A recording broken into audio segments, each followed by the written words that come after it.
You gave me time when no one gave me time of day. You looked deep inside while the rest of the world looked away.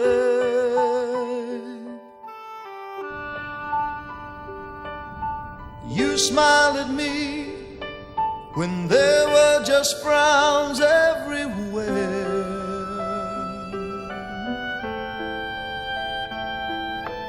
You gave me love when nobody gave me a prayer. Hi again, good to see you on Lost on the Way Home. I thank you for joining us today. And today we're going to have a very unusual show for you today.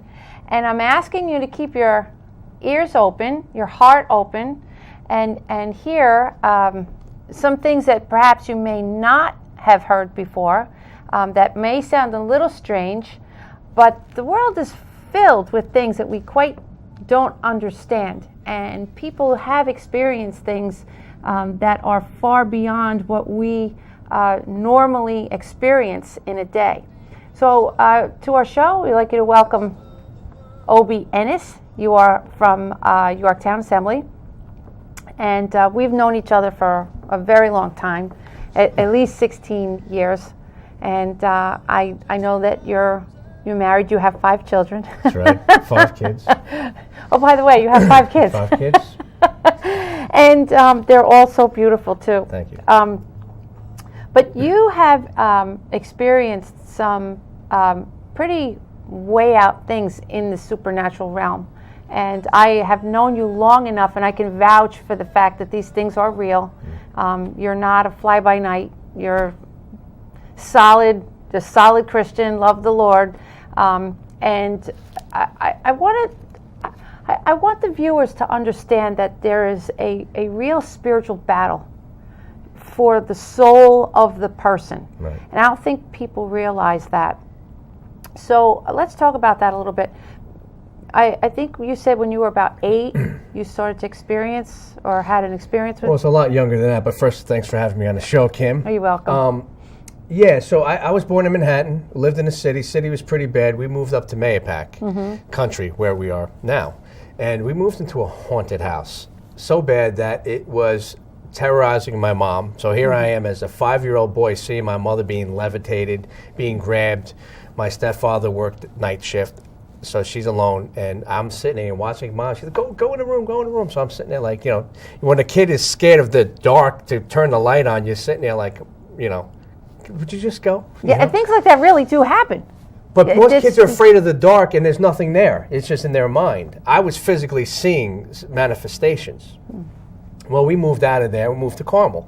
Well, it followed us. And it wasn't as bad as it was there. And, of course, we weren't Christians. We didn't know how to. Let me rewind. My mother broke out the Ouija board thinking her friend said, well, maybe you got to communicate to see what it is. There you go. Worst thing to do, because here I am as 5 years old, part of that sitting in the kitchen on the chair watching them perform this seance, demonic seance. Let's call it what it is. That's like a portal. A portal. You just let it in. Exactly. And it opened up doors, and they moved out of there. And, of course, all the crazy beatings stopped and what my mother was seeing and everything. But we moved to Carmel. And we moved into a house that was fine. Everything was good. But at the time, Star Wars just came out in 1977. Close Encounters of the Third Kind just came out.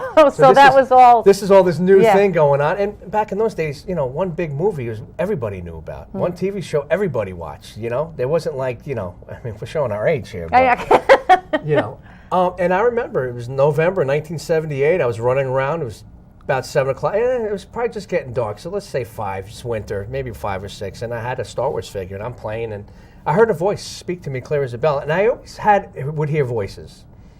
Never. I would think it was God. I didn't say Jesus, but I would always say God. I knew as a little boy there was a God. I remember climbing a tree and building a fort and climbing the highest pine tree to reach God. I mean, as a little boy. As a little boy, just like a knowing, like you had that knowing. I wanted to see God. And I think he knew that one day he was going to reveal himself to me. And so the devil, the enemy, knew as well. So 1978, I'm playing. I hear a voice that says, "Do you want to see some spaceships?" And I remember, like the hand of God, I stopped and I would talk back to this voice in my head. Now, how old were you at this time? About 8 years old. About 8 years old. And you heard that in your backyard? Yep. Mm-hmm. In my mind, it was like I heard these voices all the time. To me, it was normal. Well, Like, that's what happens. You know, Oby, go over here, and I would find $1. Oby, do this, anything. As a kid, that's what I heard. And I said, yeah, that would be cool. And I heard a voice say, sit down. And I sat down on a tree stump, and I'm looking towards the mountains. And they said, watch. And I'm sitting there, and I'm getting antsy, and the voice said, watch. And as soon as I'm looking, I see 3 spacecrafts in the form of a pyramid, one on top, 2 on the bottom. And they came, and they were hovering, and they were going really slow. And I stood up, and they came over my house. They were hovering over me. And I finally heard a voice yell, run, like real loud, and I ran and got my mom. She came out, she saw them, and they were coming this way, and they ended up going down the street. And all the lights went off on the block. She saw them. It made the newspaper. It's on. You can look on Unsolved Mysteries. There's a lot of that in Putnam County. There's been sightings in 77, 70, 76, 77, 78. Well, I can attest to that because I myself, I know people think it's crazy, but I actually stopped the car and got out of the car because there was one the size of a city block that was hovering over a field. What year roughly? Just a guess. That had to be in the early 80s. Yep. Yeah, and it was the same thing, Putnam County, and it's out in the newspaper. There were over 100 sightings. It happens. Yep. So what happened was now I'm enamored. Like, what is this stuff? And my mother knew, and she didn't want to report it. No, I don't want people to know. But we told our neighbors, and guess what happened? Don't hang out with them. Don't go. So I lost my friends. So I started hanging out in the library and doing research. And one thing led to another. You open up one book, now you're finding about this, and you find it, so it opened up to the occult. And I got into, seances, which I knew about, Ouija boards from my mother, all that stuff. And it opened up doors that were pretty bad. It started out as being nice, giving you a little bit of power, little stuff. I never got deep into it. It's what happens. It starts out very benevolent. Right. I never gave in to Satan, never said anything about the devil. It was more of the occult, more of the supernatural, like and alien stuff, where you have a higher power, we're from another planet, where you're channeling in that stuff. So that's where my focus was. Scientology. I guess so. Yeah. I mean, I was doing my own thing. I never followed anybody. I just read books and, take the tarot cards, put them on your head, Well, it opened up a lot of doors. So one of the main things that opened up was you get into drugs. You got into a lot of, Yeah, that's the portal right there. That's the drag. And, I don't think people understand that drugs are the devil's imitation of God's presence. Right. God's presence is euphoric. It's such an incredible, peaceful feeling that nothing else could actually come close to it, and that's what he uses drugs for. Amen. To imitate that. Well, what does the Bible say? What Satan turns for evil, God will make it for good. What Satan meant for evil, God will turn it for good. And so drugs really took a toll on you. Very young. I mean, I was smoking marijuana at 12, drinking, smoking cigarettes. God, I was like 7 years old, 8 years old, smoking cigarettes. Not inhaling, but come on. Yeah, right. Well, that's only going to lead to that, right? Right. And but the thing was, I would have a lot of these middle of the night experiences where I would end up outside in properties. Like, I would wake up like I fell asleep and I'm on the lawn. Like, how did I get here? I'm in somebody's property. And I would have these visions of literally my soul leaving my body and going into a house, and I could walk in my mind's eye, go into the house, and I physically go to the house, and it was abandoned, and I would physically walk in it because I wanted to see what I saw as I was floating around as I thought it was a dream. So I never knew what they really were, so that just opened up more things where early, late at night, I would sneak out my window because my parents knew something was up. So I was always trapped in the house, so I would always open my window, sneak out at 1 in the morning or 12 at night and go on the ice and ice skate and by myself, just weird stuff, Wow. And I would hear voices, come in the woods, and I'd go in the woods. And I would sit in the darkness, and fear would overwhelm me, and I would hear this voice say, you want power and all this stuff, and I would open myself to it. Stupid stuff like want to be a vampire, you want this, you want this, you want that. And I would show it, I wasn't afraid, but the fear was overwhelming. So I was getting more of a high off of fear, where I now walk on top of city buildings like this, don't fall, hang out of city buildings like this, just to test test the fear. Ooh, that was good rush. Next thing was jumping. How high can I jump off of a building without getting hurt? But that led to getting hurt, all the other things, and doing more drugs. So bottom line is that I got into a really bad depression, and I was going to end my life. And took a loaded gun, put it in the mouth, and heard the voices. I don't need to get into the whole part of it, but the gun was literally pushing in my mouth. I could literally feel it, and I thought that was strange. And then I remember literally pulling back on the hammer of the trigger. It was my father's gun. I took it. And then I heard a small voice. Well, I heard this voice, powerful voice, the one I would always hear, very strong, kill yourself, do all this stuff. And then I heard a small voice. That's how you want to be remembered? That's how you want your mother to see a closed casket? Because the voices was just very, I didn't know it was demonic, blow your brains out, And then I heard that small voice, and the voice didn't know it was the Holy Spirit. So that's the way you want to end it? And I said, yeah, well, the gun wouldn't, because I had one bullet in there. Well, the gun wouldn't have went off, and I went out and I shot it, and it went off. And everybody in Putnam Plaza heard it, and the cops came, and I'm speeding off because I wanted a certain person to see me dead in the car and all this stuff. That's what led to this oh my gosh, it's amazing. Yeah. How the enemy can take hold of your mind and make you think these crazy things and do crazy stuff. Right. And the thing was, before that, I was talking through this spirit through a Ouija board, and I would literally play it by myself because they say you're not supposed to play it alone. Well, I wouldn't have people play because things would happen. And I'd say, okay, fine, if you're not going to come over, I'll do it myself. So I was literally doing it myself, and that's what I really think I opened up to being demon-possessed maybe, or something inside that led to that whole thing. But the cool thing was, at that time I was so depressed, I walked into a Catholic church, and I remember going in, and I said, all right, I need help from something. And I said, Jesus, because everybody knows Catholics as they focus on Jesus, And when I prayed to Jesus, there was a change. And immediately I knew that Jesus answered prayer. I literally felt a weight lift me of this depression, of this just a mess. And I knew. And that went on this, God was trying to get me for years. And it happened to the point where my life went reckless with drugs, alcohol, going to jail, and violation, probation, the whole thing. And what I knew was I got radically saved. So here's the kicker. I wanted to kill myself again. And here, you're 10 years later, now you're back into this whole thing of now you're not 17, now you're 27, you want to kill yourself, and didn't know about demonic realm. And I remember talking to this pastor, and he said, you need to talk to Jesus. I said, well, how do you pray to Jesus? He's like, you just need to call on his name. Yeah. So I got in front of the Christmas tree in my apartment, and I said, Jesus, real loud, if you're real, I need you to show me a sign. And I think I might have said some bad words, like I'm so messed up. Mm-hmm. I need help. And Kim, as soon as I said that, my dark apartment lit up, because I was always in the dark. I like dark. I like little candles. I just had a Christmas tree on. The whole apartment lit up like it was 12 in the afternoon. Wow. And it got dark. And immediately I went into slow motion. I laid down prostrate, and I saw Jesus walking in. And I could see his robe, his sandals. This was physical, and he just touched me, and I was just crying at his feet, and I passed out. And mind you, I might have been drinking, who knows, because I was always drinking, but this wasn't an experience like, it was not because of the alcohol. I mean, I drank all the time. You know when you have an experience. I drank something every like that day. So real and vivid.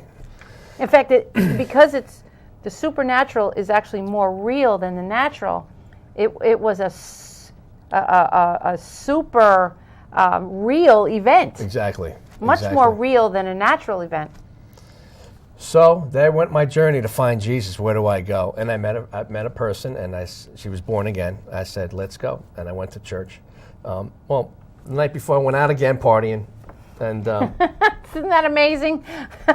I went out partying. You meet Jesus, and then the next night you go out because I was in sin. But the Lord, I saw Jesus physically touch me, and I went to church the next day, hung over, coke in my pocket, weed in the pocket, and I had a powerful experience with Jesus. I was in a packed church up in Beacon, New York, packed. When I say packed, you couldn't even find a seat. And there was a battle. You know, I'm going to sit on the last pew so I can skip out. Because I'm thinking church is all about the same thing. They want money. They want, it's a cult. But it's not true. It's not true. Devil's a liar, you know. So finally I saw this woman that came in late. I was hanging on it's a pew that don't move. There's no chairs. It's like you're boxed in. You're in. And I'm in the corner ready to hear in case I want to have a cigarette, get out. And this woman comes in with like a family of 7. She goes, good morning, kid. And I said, I scooted down. And right away, she's worshiping God, and she's crying. She says, Jesus, I see you're so beautiful. Oh, thank you for saving me from this. Thank you for delivering me from that. And I'm looking at her. And I said, God, I want to experience that. And he said, stop staring. Close your eyes and worship me. And that was it. And immediately I closed my eyes. I felt God. I felt Jesus. I didn't see Jesus again this time, but I saw his hand going like this to come up to the altar. No one invited me. God did. There was no altar call. So here I am asking the woman, excuse me, and I had to let the whole family get out. I walked up front. I saw Jesus. It was incredible. I saw him from his waist down. We were standing in like sand. And now, mind you, I knew nothing of the Bible. I knew nothing of sand, sandals, robes, nothing. Well, he was drawing you, and that's what happens. He's drawing you out of this horrible demonic presence that's oppressing and possessing your life. Right. So he's drawing you. Absolutely. And you're experiencing that draw. Now, mind you, I had coke in my pocket, weed in my pocket, and I'm standing before a holy God, and he said to me, today's your day of salvation. I designed this day for you. But out those doors, Satan is waiting for you. He's going to kill you, and he's going to take your soul. He told me straight up to hell. Today's your day. You need to accept me. You're either for me or against me. I said, well, yeah. He goes, no, you're not. And then he dropped a book. It was about this thick. It was about this high.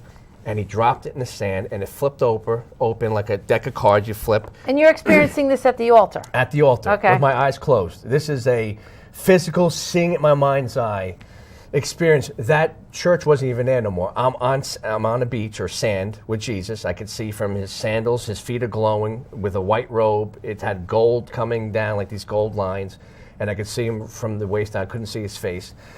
And he showed me, since I was a young boy, some of the things that I was doing. And he showed me how the devil had me. And it was like a video recording, but it was also written. I could see it, and then it was a video. Very, very weird. And to me, it made sense.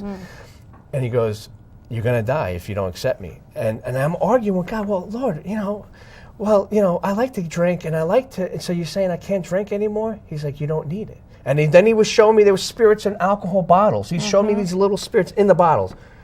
And I'm like, okay, does that make sense? No, that's still not making sense because you're so bound. Then finally he drew a line in the sand, put his hand and he drew a line. And then he showed me exactly. Wow, he drew a line. a line in the sand. And he goes, today's your day. I'm telling you, today's your day. And I literally jumped over that line, grabbed his ankles, was hugging him. And he literally delivered me from nicotine. I was smoking cigarettes since I was a little boy. Marijuana, cocaine, alcohol, depression, suicide, everything. Everything, that spirit, immediately, lust, you name it. Everything was just gone.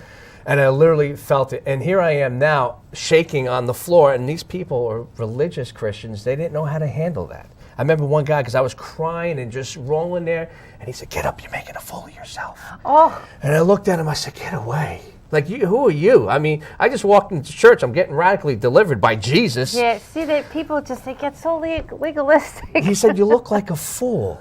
Because I guess I was up there shaking. I was gone.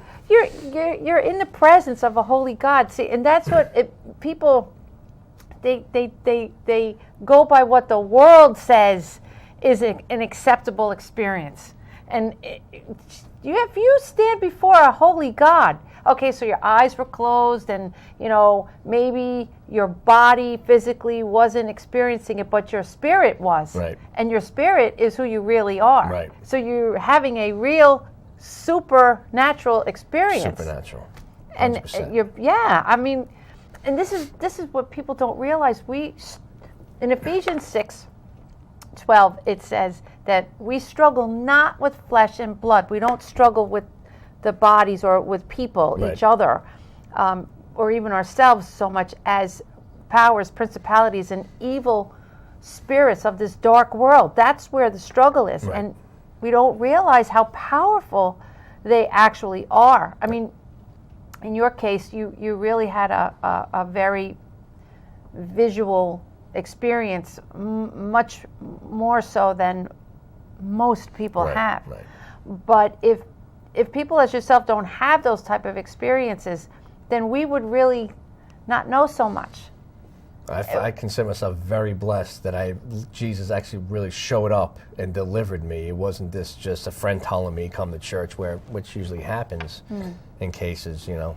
Well, I had to draw myself because nobody evangelized me. No. So I understand what you're saying because, you know, although I didn't have those type of experiences, that were so surreal. I was experiencing demonic oppression in other ways that manifested itself in other areas. But at the same time, whether it's manifested supernaturally like that into the real world, or you're experiencing it being oppressed through the people that take drugs and they're depressed, they don't realize that there's demonic spirits behind that. Behind it all. Yeah. Nicotine, smoking, any kind of stealing, addiction. lying. They don't realize that, you know, adultery, all kinds of stuff. All of it.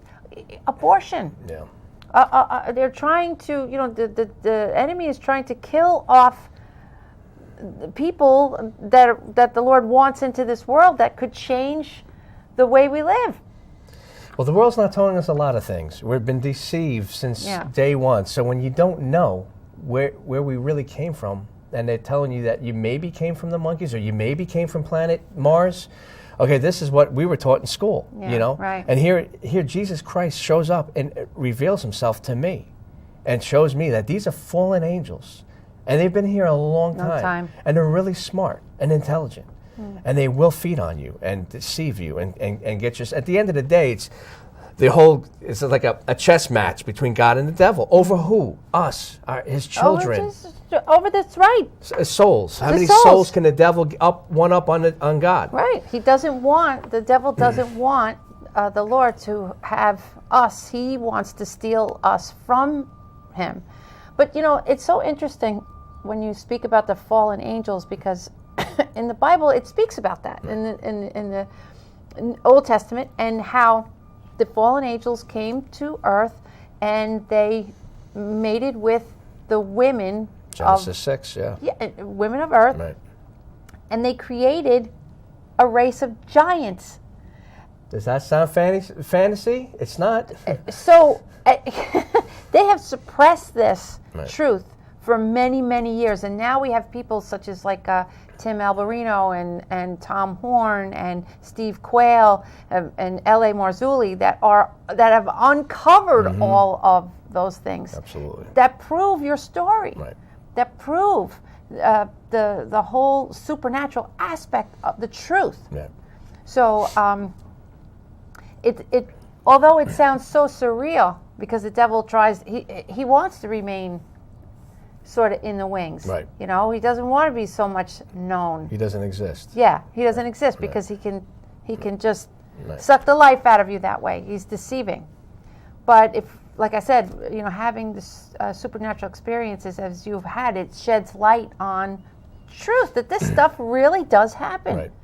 So now you've had this experience with the Lord, and we're running low on time. What happens now? You're delivered. Yeah, so I'm delivered. I got out of going to jail, violation of probation. God did a miraculous, awesome thing in court, the whole thing, and I gave my life to Christ, and I went on a journey of telling my testimony wherever. And I would hear, now I'm communicating with God. I fasted a lot, got rid of the TV, got rid of the distractions. I would fast and meditate, and now I'm hearing the Holy Spirit. He literally would tell me, go here, go there, go here, go there, and there would be things there. For example, a friend of mine, I knew a lot of people, and I had a binder and I had about 300-400 names. And I would pray for each name. I would spend 5 minutes and pray for that person. And I finally got to this guy named John. I'll just say his name is John. And I just knew of him from school. And the Lord said, I'm going to bring you to him right now. And you're going to get so-and-so, and you're going to go. And I said, fine. I got so-and-so, and he's a big dude, like almost 7 foot. And I said, Big Dan, we're going on a mission. God's taking us to a couple places. Let's go. And, I mean, we went all over, and finally, he goes, where are we going? And I said, I'm just listening to the Holy Spirit. We end up in Stormville Mountain somewhere, up in this crazy mountains, and there's a trailer sitting there.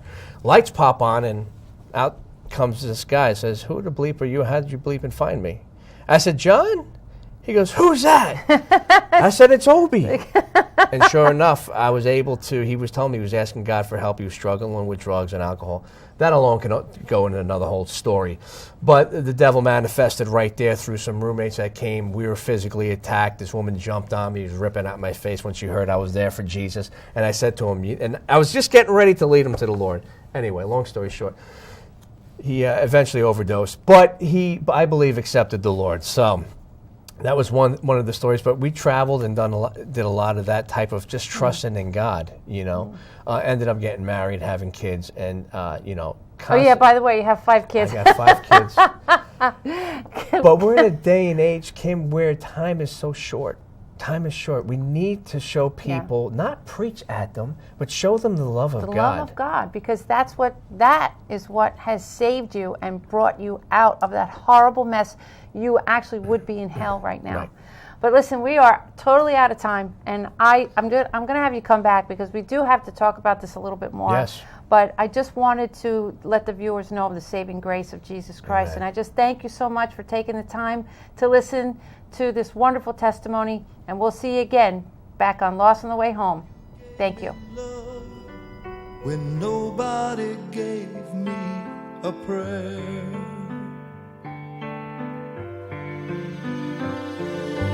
that's why I call you Savior.